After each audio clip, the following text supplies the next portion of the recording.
Why do some schools blossom and thrive while some other schools barely manage to exist? My name is Uchenna Ezugu. I'm an educational consultant. In my over 25 years experience, both in the primary and secondary school sector, I have come to see many good schools thrive and continue to thrive up till now. And I have also come to see schools with wonderful structures thrive. But after a while, their fortunes start going down. And I have asked myself, what is responsible for this? I started asking this question in my early years in management because I did not want that dwindling fortune to be the portion of the school I worked for at the time. And then I said to myself, there is a serious need to find out why. I visited those schools that were doing well and I asked them the question, what exactly is responsible for the successes you have recorded so far? I was fortunate to meet some of their managers, and in some cases, I was fortunate also to meet the owners of the school. The summary of the response I got was that the owner of our school is a very big educationist, and because of that person, people bring their children, and then that we are doing well because we have wonderful staff. And I try to probe further, what exactly were your staff doing, or are your staff doing, that is responsible for the successes you have recorded? They couldn't pinpoint it. I said to myself, okay, so I left them and went to the schools that were doing so well before but started dipping in terms of their fortunes, and I asked them, what could be responsible for your current situation? They blamed it principally and basically on two things. The first is the economy. The economy is bad, parents are not able to pay fees now. And then the other reason is that there are schools springing up everywhere, and as a result, we are not able to retain our students because people want to try new things. And I said to myself, okay, checking between the people that are doing well and the people that are not doing well, the responses I got from their managers and from their owners, it does not quite add up because the same circumstances apply to all the schools. On their streets, several schools have sprung up. They are all within the economy of Nigeria and the economy of Lagos State, where I reside. And I said to myself, okay, I need to do more. I will look out for structured researches on the subject and then see if I can find research that has dealt with this in depth, and then that will give me an idea of what I can compare with what I have found already. I tried to do local search and I couldn't get more, so I went international. And then after looking at a couple of researches, I started to concentrate on two. One was a research done by McKinsey International in the US, a multinational company, and another was a research done by The Economist magazine in the UK. And what I found was very, very interesting and educating. The two companies had in-depth study on the topic. They interviewed thousands of teachers, they interviewed thousands of school owners, they interviewed thousands of parents, they interviewed thousands of pupils and students, and they interviewed hundreds of school systems all over the world, including Africa. And at the end of their research, each came up with factors responsible for schools growing and achieving very highly, and schools not growing and not achieving much. The McKinsey International had about 10 factors. The Economist magazine had about 11 factors. And one thing stood out. They both had the same factor as number one. And when they did the percentage contribution of each factor to the topic, they found that that number one contributed more than 50% of the reason why some schools are doing very well, both in terms of population and in terms of achievement. Both of them agree on that point. They also agree on several other factors, but the way they rated those factors did not quite align. And after looking at the factors rated by the two organizations, I came out with four that stood out. And in this video, in this series, I'm going to discuss those four factors. But because of time, I will just pick the first one, the one that stood out the most, and I'll have a close look at it. Number one factor that stood out for both organizations is something that we are all very familiar with, but maybe have not paid particular attention to, or maybe we're not deliberate about the way we interact with that factor. And that factor is the quality of the teacher. Yes, something as simple as that. The quality of the teacher is the greatest determinant of whether a school will grow or not, whether the school will sustain the growth or not, and whether the school will continue to achieve highly. The students, graduates from such schools will continue to achieve highly or not. Looking at this matter, I went back to the school that I interviewed earlier, and they agreed with the results.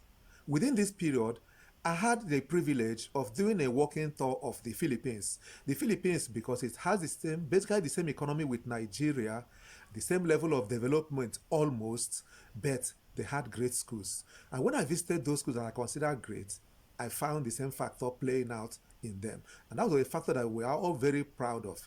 As soon as I ask the question, they tell me the quality of our teachers, and they go ahead to tell me what makes their teachers tick. And then I came back to say to myself, okay, what can the schools in Nigeria or elsewhere do to either recruit good teachers or to turn the teachers they already have to great teachers? And then I came up with 4 things that can be done to help either existing teachers, but most importantly, to help schools to retain their population, increase their population, and then have their students achieve much more higher than what they are doing at the time. Those 4 points I will discuss now, but I will ask you to like this channel, subscribe to this channel, so that as we continue in these discussions and other things that we'll be looking at from time to time, you will get notifications, and then you're liking the channel, you're subscribing, and you're watching to the end will also help to encourage me to continue doing what I'm doing for you for free. Okay, the first thing that I think that schools should do, that I know for sure that when schools do, they will increase the quality of their teachers, is to have the right recruitment policy. That's number one. Have the right recruitment policy. A school with the right recruitment policy will end up with the best teachers possible. Do you have a recruitment policy? If you have a recruitment policy, is it written down? If you have and it is written down, do you implement it? The recruitment policy will always differ from school to school, but this is what I will recommend. I will recommend that the policy, first of all, will keep in mind the mission and the vision of the school. And the policy should keep in mind the culture of the school. And the first thing to do in your recruitment policy is to say, how can I get teachers into this system that will be able to make their own the vision and the mission of the school, and teachers that will be able to embody the culture or the expected culture of the school. When you answer these 2 questions, you have started the process. The second thing to write down is, how long should my recruitment exercise take? In most schools, it is a 1-day affair. My recommendation is that it should be for 3 days. The first day should be for the person to come in, which can be on a working day, should be on a working day, and have a feel of the school, have a feel of the environment. And within this period, you are watching the person, you are identifying one thing or the other about the person. Did the person greet the gate man when he crossed the gate? How did he interact with the non-academic staff? How does he interact with students? How does he interact with colleagues? How does he interact with management and parents or whoever comes around at that time? When they want to invest, when they want to observe classes, what type of things were they looking out for? You don't need to ask them any questions at this time, but just to watch and see them. That same day, you give them an exam to write based on what you want to employ them for. And then day 2, you start having formal interactions with them. Take them to the classrooms for micro teaching. It shouldn't be micro, it should be a full period that each of them will teach. Each of them, because at this point you have whittled down the number of those that applied to the number that you think will give you the result that you need. And so you have them teach, and then you have your supervisors sitting to watch and to observe and to get the best out of the exercise, both the best in terms of pedagogy and in terms of evaluation. And then you ask yourself an assessment, and then you ask yourself also the question of, and then that very day, after their micro teaching, you have the interview process progressing. They have interviews with your supervisors. Your supervisors, I mean specifically heads of departments, if you have heads of departments, or year group leaders, if you have year group leaders. And then after that, you call it a day. Then the next day, they come and meet with the management. This is when the panel set up by the school will have a detailed discussion with them. And the questions that they should be asked should not just center on academics and on pedagogy. It should also cover all that have been noticed of them from the time they walk through your gate on the first day until that moment. Where you don't have 3 days, you can compress this into 2 days, or you compress it into one day if it has to be one day. But if it has to be one day, let it be a full day so that you're able to allocate available time to these sections of the interview process. What this does for you is that it helps you to employ teachers that you are reasonably sure will be able to carry out your mission. This way, you have teachers that will give you the type of alumni you need. And this is what advertises your school. Number two is, after the employment policy, is your training and your retraining policy. This plays out more, especially for schools that already have existing teachers and you want your school to move from point A to point B. You want your school to up your game. You have to have a training and a retraining policy. Training and retraining policy simply means a policy on training and retraining. That, okay, at the beginning of every session, we shall do XYZ training. At the beginning of every term, we shall do XYZ training. And the training policy should not just be about what trainings to give.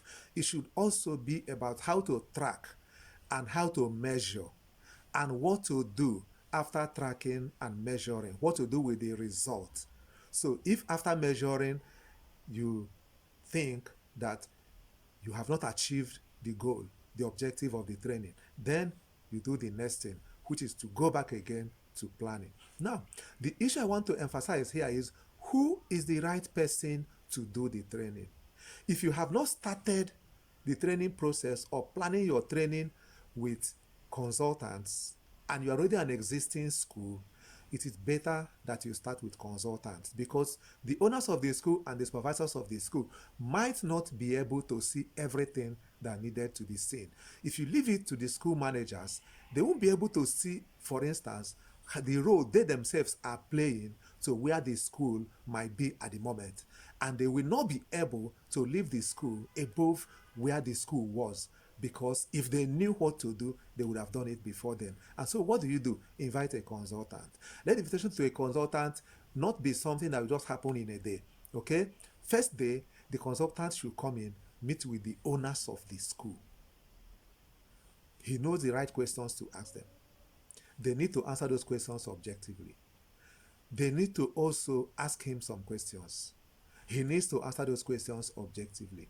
They need to make their recommendations. They need to tell them what they want. He needs to understand the mission and the vision of the school from their own point of view. He needs to understand, the consultant needs to understand the culture of the school from their own point of view. Then after that meeting, they meet with the managers of the school as a group. After the group meeting, they can choose to meet with some managers individually. But this should be the first day, at the end of which they leave. Then the following day, they come for what I call staff audit. Staff audit is a day when the consultant comes with his team or alone, depending on the size of the school, to be in the school from before the beginning of the day till after closing for the day. So he arrives 30 minutes at least before assembly, if possible before any staff and students, so that he's able to see people come in. He's able to see students come in, how they come in, see staff come in, how they come in. He's able to see how assembly is held. He's able to witness how teaching and learning is done. He's able to check staff diaries. He's able to meet those who are running the school and check their own records, the records of those who are running the school. He's able to ask questions. He's able to move around. He's able to see things. He's able to make up his mind on a whole load of things. And then that day comes and goes. And then the third day. The third day will be for meetings. The consultant meets with staff first, discusses with staff, starting from finding out what they think about the school, what's their perception about the school, what they think is working in the school, what they think is not working in the school. And then he throws up some of his observations with the staff and gets their reactions and holds a detailed meeting with the staff. And then after that, he goes to meet with management, precisely doing the same thing that he did with the staff. But this time around, the topics for discussion should be a bit different. And then all the shortcomings, if any, that he noticed during the staff audit, he brings it up with the management, finds out why those things are the way they are. And all the good things that he also notices, he discusses with the management and then shakes their hands and tells them this is good. Whatever he has learned from the school, he shares it with them. These are what I have learned from your school that I will take to my job. And then finally, he meets with the owners of the school. The same process. After meeting with the owners of the school, he goes home. They agree on when he will turn in his report. He turns in his report. They both look at the report. Both the school managers and the school owners will look at the report. And then they schedule a meeting with the consultant to discuss the report. The report should include the training plan. And then they discuss the training plan suggested by the consultant. If they agree with anything, good and fine. If they don't agree with some things, they throw out what the owners of the school insist that must be thrown out and do what they have agreed to do. The training is also scheduled, and who should also do the training is also determined. The owners of the school can decide to go to a different consultant for the training, and they can decide to utilize the consultant that did the staff audit to do the training. It might be something that the school management can do and then they're allowed to do it. It might be something that the school owner might want to do by himself. It might be a combination of what the school owner might do, what the managers might do, and what the consultant might do. But what is important is that the training is carried out as per the schedule.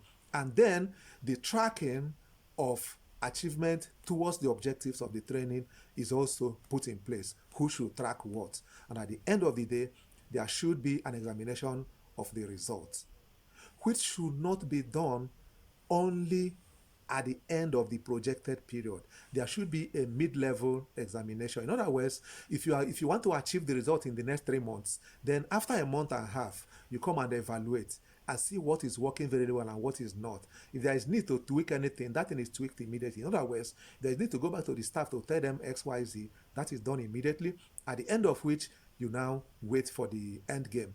And then you look at it, and then the result on whether the goal was achieved or not, the objective was achieved or not, now determines the next step. If everything was achieved, then good and fine, you carry go. If there are some things that needs to be tweaked, then the process is restarted again. Not necessarily to go back to staff auditing, but to say, how can we redo this in order to be able to achieve the right goal? These are the two things that I would like to discuss today. And as I've asked you before, kindly give us a thumb up, subscribe to this channel if you have not done so, and then get ready, because in less than a week, I'll be releasing the second video, which will give us the other two factors or the other two skills that we need to discuss, which will help you to have great teachers that make your school to be top-notch, that will not just attract, but also retain the population that you want. Thank you, and I look forward to seeing you again.